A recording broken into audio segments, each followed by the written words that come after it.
So guys आज हम explain करने वाले हैं इविल डेड राइज 2023 को। ये मूवी बहुत ही ज्यादा भयानक और बहुत ही ज्यादा डरावनी है। ट्रस्ट करिए कि अगर आप इस मूवी को हेडफोन्स लगाकर देख रहे हैं वो भी अकेले में, तो आप इसको देख नहीं पाओगे। और इस मूवी के अंदर काफी खून खराबा दिखाया गया है एंड बहुत ही ज्यादा डरावनी मूवी है। सो गाइज मैंने ये मूवी अभी नेटफ्लिक्स पर देखी है। अगर आपको ये मूवी देखनी है तो आप नेटफ्लिक्स पर जाकर इसको देख सकते हैं, क्योंकि फिलहाल में ये टॉप 10 में चल रही है। गाइज हॉरर का जो मजा होता है ना, वो होता है मूवी देखने में। सुनने में ज्यादा मजा नहीं आता, लेकिन फिर भी मैंने यहाँ पे सब कुछ अच्छे से समझाने की कोशिश की। अगर आपको मेरा वीडियो अच्छा लगता है तो चैनल को सब्सक्राइब जरूर कर लीजिएगा। तो चलिए स्टार्ट करते हैं इसकी एक्सप्लेनेशन को। तो गाइस कहानी की शुरुआत होती है एक खतरनाक जंगल को दिखाते हुए, और इन जंगलों में हम एक अजीब सा घर देखते हैं जहाँ पर 3 दोस्त छुट्टियां मनाने के लिए आए थे। और इनमें से 2 दोस्तों तालाब के किनारे बैठकर मस्ती कर रहे थे, और उनकी एक दोस्त जिसका नाम जेसिका होता है वो घर के अंदर थी। क्योंकि जेसिका की तबीयत बहुत ज्यादा खराब थी, इसलिए वो घर से बाहर ही नहीं निकली थी। तभी उसकी बाहर बैठी दोस्त उसे देखने के लिए घर के अंदर आती है, लेकिन जेसिका सोई हुई थी और इसीलिए वो वहीं पर बैठकर एक किताब को पढ़ने लगती है। पर पता नहीं अचानक से जेसिका को क्या हो जाता है और वो अपने बेड पर बैठकर अपनी अजीब सी भयानक आवाज में उसी किताब को पढ़ने लगती है। उसकी आवाज से साफ लग रहा था कि जैसे उसके अंदर से कोई और बोल रहा हो, यानी कि कोई आत्मा। तभी अचानक से जेसिका को उल्टियां आने लगती हैं और उसकी आंखों का रंग भी बदल जाता है, यानी कि उसकी आंखें बहुत ही ज्यादा भयानक हो जाती हैं। और अचानक से जेसिका अपनी दोस्त पर हमला कर देती है और उसके बालों को जड़ से उखाड़ लेती है। और उसके बाद वो बाहर आती है और अपने दूसरे दोस्त का सर भी धड़ से अलग कर देती है। उसने अपने दोनों दोस्तों को मार दिया था। और उसके बाद हम जेसिका को हवा में उड़ता हुआ देखते हैं। गाइस ये था मूवी का इंट्रो, और इसके बाद हमारी मूवी स्टार्ट हो जाती है। तो मैं आप सभी के लिए बता दूं कि आप सबको समझ में नहीं आया होगा कि ये जेसिका कौन थी और ये सब क्या हो रहा था, आखिर उसे क्या हो गया था और उसने अपने दोस्तों को क्यों मार दिया था। ये सारी चीजों को जानने के लिए हम हमारी कहानी के एक दिन पहले पहुंच जाते हैं, यानी कि हमारी कहानी एक दिन पहले के फ्लैशबैक में पहुंच जाती है। फ्लैशबैक में हम देखते हैं कि एली नाम की एक औरत अपने 3 बच्चों के साथ एक अपार्टमेंट में रहती थी। वो अपने हस्बैंड से अलग अपने बच्चों के साथ रहती थी। एक रात एली की बहन उसके घर आती है जिसका नाम बैथ होता है। बैथ एली के घर पर आकर उसके बच्चों के लिए बहुत सारे गिफ्ट्स लेकर के आती है। वो बच्चों के साथ साथ एली के हस्बैंड के लिए भी गिफ्ट लेके आती है, क्योंकि वो ये बात नहीं जानती थी कि एली अपने पति से दूर रहती है। जब बैथ उसके हस्बैंड के बारे में पूछती है तो वहाँ पर एक उदासी का माहौल बन जाता है। तब एली अपनी बहन से अकेले में बात करना चाहती है और इसीलिए वो अपने बच्चों को घर से बाहर पिज्जा लेने के लिए भेज देती है। इधर बच्चों के जाने के बाद ये दोनों बात कर रही थी और दूसरी तरफ बच्चे भी पिज्जा लेकर वापस आ रहे थे। तभी अचानक से धरती हिलने लगती है, मानो कोई भूकंप आ गया हो। धरती फटने लगती है और थोड़ी देर के बाद ये भूकंप शांत भी हो जाता है। तभी हम देखते हैं कि भूकंप आने की वजह से कार पार्किंग में एक बहुत ही बड़ा सुराग हो गया था। वो सुराग इतना बड़ा था कि उसके अंदर कोई भी आ जा सकता था, और एली का बेटा उसे देखने के लिए उस सुराग के अंदर चला जाता है, जहाँ उसे कुछ किताबें और कुछ ऑडियो टेप्स भी मिलते हैं। इन सारी चीजों के अलावा उसे वहाँ पर प्रीस्ट फादर की कुछ तस्वीरें नजर आती हैं, और साथ ही उसे वहाँ पर बहुत सारे हॉली क्रॉस भी नजर आते हैं। इन्हें देखकर लग रहा था मानो किसी ने वहाँ पर किसी बुरी आत्मा को कैद करके रखा हो। इसके अलावा डैनी को वहाँ पर एक बहुत ही भयानक किताब भी मिलती है, और वो बिना सोचे समझे उस किताब को और ऑडियो टेप्स को उठाकर बाहर निकल आता है। दूसरी तरफ हम देखते हैं कि एली अपने बच्चों के लिए बहुत परेशान हो रही थी, क्योंकि उसने टीवी पर देखा था कि भूकंप की वजह से आसपास की बिल्डिंग्स को काफी नुकसान हुआ है, और इसीलिए वो अपने पड़ोस के एक लड़के के पास जाकर उससे हेल्प मांगती है। साथ ही वहाँ पर उसका एक दूसरा बुजुर्ग पड़ोसी भी होता है। लेकिन तभी एली के तीनों बच्चे पिज्जा लेकर ऊपर आ जाते हैं, यानी अपने घर आ जाते हैं। उसके बाद एली अपने बच्चों को काफी डांटती है और वो कहती है कि भूकंप के टाइम में लिफ्ट का यूज नहीं करते हैं, क्योंकि उसके बच्चे लिफ्ट से ऊपर आए थे। खैर उसके बाद हमारा सीन शिफ्ट हो जाता है और हम देखते हैं एली कपड़ों को लेकर लॉन्ड्री के लिए जा रही थी, और वो भी लिफ्ट से नीचे जा रही थी। और दूसरी तरफ हम देखते हैं डैनी उस किताब को और जो ऑडियो टेप उसे मिली थी उन्हें लेकर के अपने कमरे में चला जाता है, और वो इस किताब को खोलने की कोशिश करता है, लेकिन वो किताब नहीं खुलती है, क्योंकि वो किताब नुकीले दांतों से बंद थी। उस किताब को देखकर ऐसा लग रहा था जैसे कि वो किसी का मुंह। तभी हम देखते हैं कि डैनी उस किताब को खोलने की कोशिश कर रहा था, और अचानक से उसकी उंगली उस नुकीले दांतों के बीच में फंस जाती है, जिसकी वजह से उसकी उंगली से खून आने लगता है। तभी हम देखते हैं कि उसका खून उस किताब के ऊपर गिर जाता है, और यहाँ पर चौंका देने वाली बात ये थी, जैसे उसका खून उस किताब पर गिरता है वो किताब अपने आप खुल जाती है। उस किताब के अंदर बहुत ही ज्यादा डरावनी तस्वीरें थी, बहुत ही ज्यादा भयानक फोटोज थे। ऐसा लग रहा था मानो कोई जादू टोना कर रहा हो। तभी हम देखते हैं कि डैनी उस किताब को तो नहीं पढ़ता, लेकिन जो ऑडियो टेप वो अपने साथ में लेकर आया था उनको सुनना स्टार्ट कर देता है। अब जैसे ही वो पहला ऑडियो टेप प्ले करता है तो उसमें हमें एक फादर की आवाज सुनाई देती है, जो बता रहे थे कि उसने अपने कुछ साथियों के साथ मिलकर के उस किताब को पढ़ने की कोशिश की थी। उसके बाद वो दूसरा ऑडियो टेप प्ले करता है। जैसे ही वो दूसरा ऑडियो टेप चलाता है तभी उसमें से बहुत ही अजीब सी आवाजें आने लगती है। ऐसा लग रहा था कि मानो कोई काली ताकत वहां पर आ गई हो और वो उससे बाहर निकलना चाह रही हो। अब उस ऑडियो टेप की भयानक सी अजीब सी आवाज को डैनी बंद करने की कोशिश करता है और वो ऑडियो टेप को रोकने की कोशिश करता है, लेकिन वो ऐसा नहीं कर पाता क्योंकि वो ऑडियो टेप रुक ही नहीं रहा था, वो अपने आप चल रहा था। तभी हम देखते हैं कि उस टेप से कोई काली ताकत आजाद होकर लिफ्ट में जा रही एली के अंदर आ गई थी और वो एली की हड्डियों को बुरी तरीके से तोड़ देती है और एली को बहुत ही बुरी तरीके से मार रही होती है। और दूसरी तरफ हम डैनी को देखते हैं जो उस ऑडियो टेप को रोकने की कोशिश कर रहा था, लेकिन वो ऑडियो टेप रुकने वाला नहीं था। तभी हम देखते हैं कि उनके घर की लाइट भी चली जाती है और अचानक से उस किताब के पन्ने खुद ब खुद पलटने लगते हैं।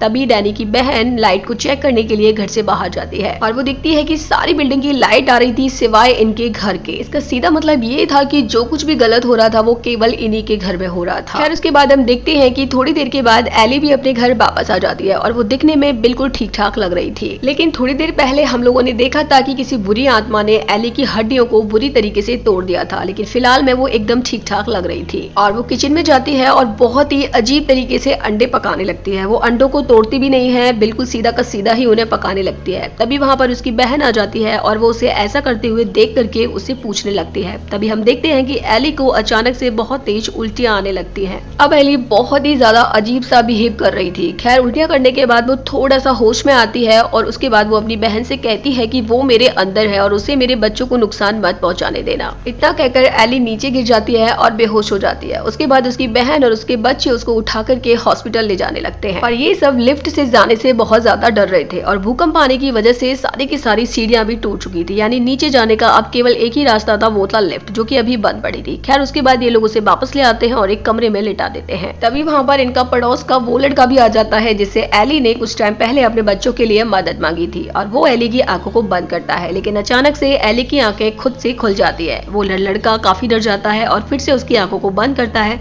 लेकिन फिर से एली की आंखें अपने आप खुल जाती है और अब ये सभी लोग मिलकर के एली के लिए भगवान से प्रे करने लगते हैं। तभी एली के पास उसकी बहन आकर बैठ जाती है और उसको ये बताने लगती है कि वो उसे कितना प्यार करती है। तभी हम देखते हैं कि एली की बहन के फोन पर रिंग आने लगती है और जैसे ही वो फोन को उठाती है तो गाइस वो कॉल किसी और की नहीं बल्कि एली की ही होती है और उसे अपनी बहन की आवाज फोन में सुनाई देती है जो उससे कह रही थी कि वो उसे बचाए और वो आग में बहुत तेजी से जल रही है। तभी एली जिंदा होकर अपने बेड पर बैठ जाती है। उसके बाद उसकी बहन अपनी बहन को छूती है तो देखती है कि उसका शरीर बहुत ही गर्म हो रहा था और उसके बाद वैद्य बच्चों की हेल्प से एली को बाथरूम में ले जाती है और उसे वात टब में लिटा देती है ताकि उसकी बॉडी का टेम्परेचर नॉर्मल हो जाए। तभी एली वात टब से निकलकर दीवार पर चलने लगी थी और वो इतना जोर से चिल्लाती है कि सभी उसकी चिल्लाने की आवाज सुनकर अपने कान बंद कर लेते हैं और वो सभी लोग बस उसकी आवाज से बेहोश होने ही वाले थे। साथ ही साथ हम देखते हैं कि जो वात टब में पानी था वो भी उबलने लगा था। तभी एली उन सब पर हमला करने लगती है। अब एली अपनी बेटी को पकड़ लेती है और उसको मारने ही वाली होती है कि तभी एली का बेटा पीछे से उस पर हमला करता है क्योंकि वो जानता था कि उसकी माँ के अंदर कोई न कोई आत्मा जरूर है जो उससे ये सब कुछ करवा रही है। तभी वहाँ पर उनकी पड़ोस का लड़का आ जाता है और एली अपने पड़ोस के लड़के पर हमला कर देती है और अपने मुंह से उसकी आंख को निकाल देती है और यहीं पर उसकी मौत हो जाती है। तभी वहाँ पर उसका दूसरा बुजुर्ग पड़ोसी भी आ जाता है और एली उस पर भी हमला कर देती है। इसी का फायदा उठा करके बैथ अपने अपार्टमेंट का दरवाजा बंद कर देती है और उसके साथ एली के बच्चे भी थे। उसके बाद वो अपार्टमेंट में लगे डोर के होल से बाहर सब कुछ देख रही होती है और वो देखती है कि एली ने अपने दोनों पड़ोसियों को बहुत ही बेरहमी से मार दिया है। तभी हम देखते हैं एली की बेटी अपने भाई डैनी से झगड़ा करने लगती है क्योंकि वो जान चुकी थी जो कुछ भी हो रहा है उसी की गलती की वजह से हो रहा है। उसी ने उस टेप रिकॉर्डर को चलाया था और उसी ने उस जादुई किताब को भी खोला था। अब इन्हीं बातों को लेकर के इन दोनों भाई बहनों में झगड़ा होने लगता है और इसी बात का फायदा उठाकर एली अपनी छोटी बेटी को अपनी बातों में फंसा कर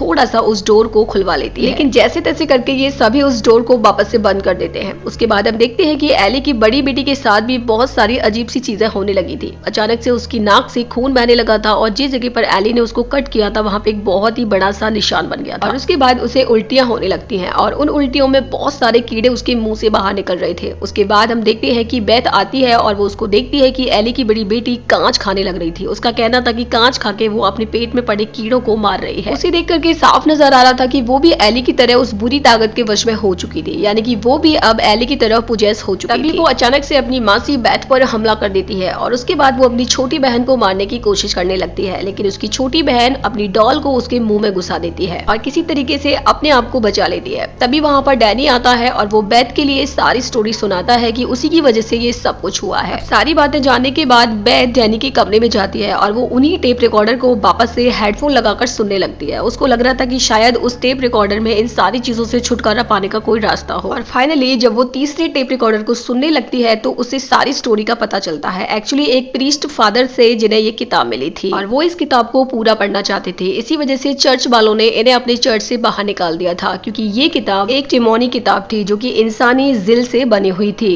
और इस पर इंसानी खून से लिखा हुआ था। इस किताब में हेल से खतरनाक डीमंस को बुलाने के तरीके लिखे हुए थे और इन्हीं सब बातों को वो फादर समझना चाहते थे और ये सारी बातें बेथ अपने हेडफोन्स में सुनने लग रही थी। दूसरी तरफ हम देखते हैं कि एली की बेटी अपने भाई डैनी पर हमला कर देती है और उसको काफी घायल करने के बाद उसे जला देती है और उसके बाद हमारा सीन शिफ्ट होता है बेथ की तरफ, जो अभी भी वो रिकॉर्डिंग सुन रही थी और उस रिकॉर्डिंग में इन सारी चीजों से बचने का कोई भी तरीका नहीं था। इसका बस एक ही तरीका था कि यहाँ से भाग जाओ।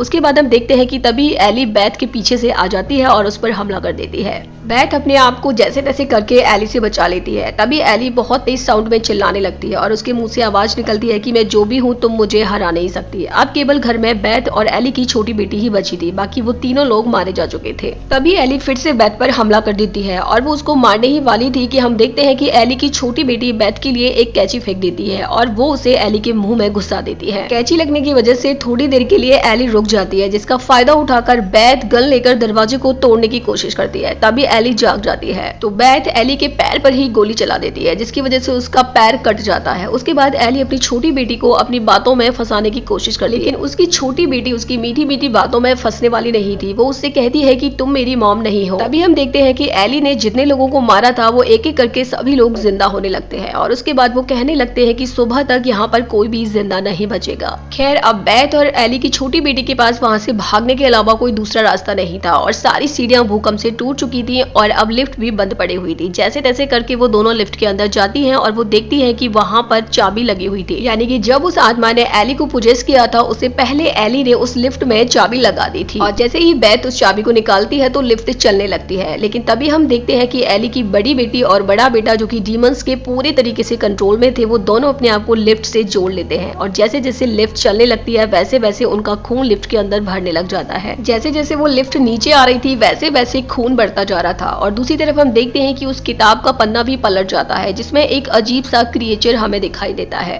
और देखते ही देखते एली भी उसी क्रिएचर में बदल रही थी। और दूसरी तरफ हम देखते हैं कि जैसे ही वो लिफ्ट नीचे आती है तो उसके खुलने के साथ ही सारा खून भी बाहर आ जाता है और उसी खून के साथ बेथ और एली की छोटी बेटी बाहर गिर जाते हैं और उसके बाद ये दोनों भागकर गाड़ी में बैठ जाते हैं जाने के लिए। लेकिन तभी वहां पर एली आ जाती है जो कि अपने डिमोनिक रूप में थी और तभी वो अपनी छोटी बेटी पर हमला कर देती है। तभी बेथ एक काटने वाली मशीन लेकर उसे मारने लगती है, लेकिन तभी वहां पर एली का बेटा और एली की बेटी भी आ गए थे और वो दोनों भी एली के साथ जुड़ जाते हैं और यहाँ पर हमें काफी खून खराबा देखने को मिलता है। फाइनली बेथ उन तीनों को एक चलती हुई ग्राइंडर मशीन में डालकर मार देती है। अपनी फैमिली के 3 लोगों को इतनी बेरहमी से मार देना कोई छोटी बात नहीं होती है। खैर उसके बाद बेथ एली की छोटी बेटी को लेकर के यहाँ से चले जाती है। बेथ और एली की छोटी बेटी तो यहाँ से चले गए थे और फाइनली वो दोनों बच गए थे, लेकिन अभी भी वो काली ताकत खत्म नहीं हुई थी। उसके बाद हम अगले दिन सुबह 4:30 बजे का सीन देखते हैं कि एक लड़की जिसका नाम था जेसिका उसी लिफ्ट से नीचे कार पार्किंग में आती है और वो उसके नीचे वाली बिल्डिंग में रहती थी, यानी एली के नीचे वाली बिल्डिंग में जेसिका रहा करती थी। तो गाइस जेसिका वही लड़की थी जो हमने मूवी की स्टार्टिंग में देखी थी। अब जैसे ये लिफ्ट से नीचे आती है तो कार पार्किंग में बहुत सारा खून देखती है और अब वो पुलिस को कॉल करने वाली ही थी कि उससे पहले वही डीमन जिसने एली को पोजेस करके रखा था वो जेसिका को भी पोजेस कर लेता है, यानी जेसिका को पूरी तरीके से अपने कंट्रोल में कर लेता है। सो गाइस जेसिका उस दिन अपने फ्रेंड्स के साथ घूमने जाने वाली थी जो कि हमने मूवी की स्टार्टिंग में देखे थे और इस डीमन के पोजेस होने के बाद जेसिका अपने फ्रेंड्स के साथ उसी जंगल में घूमने के लिए जाती है। तो बाकी की कहानी तो आप सभी को समझ में आई गई होगी। तो ये मूवी बहुत ही ज्यादा डरावनी है। फिलहाल में ये नेटफ्लिक्स पर टॉप 10 में चल रही है। सो गाइस आप एक बार जाकर के जरूर देखिएगा, क्योंकि अगर मैं अपने पर्सनल रिव्यू की बात करूं तो मैंने इतनी भयानक मूवी नहीं देखी। बहुत ही ज्यादा डरावनी और भयानक मूवी है। हॉरर मूवी को देखने में जो मजा है ना वो सुनने में नहीं है। तो अगर आपको मेरी वीडियो अच्छी लगी हो तो चैनल को सब्सक्राइब जरूर कीजिएगा और कमेंट जरूर कीजिएगा। तो मिलते हैं अपने नए वीडियो में नई मूवी के साथ। तब तक के लिए बाय बाय।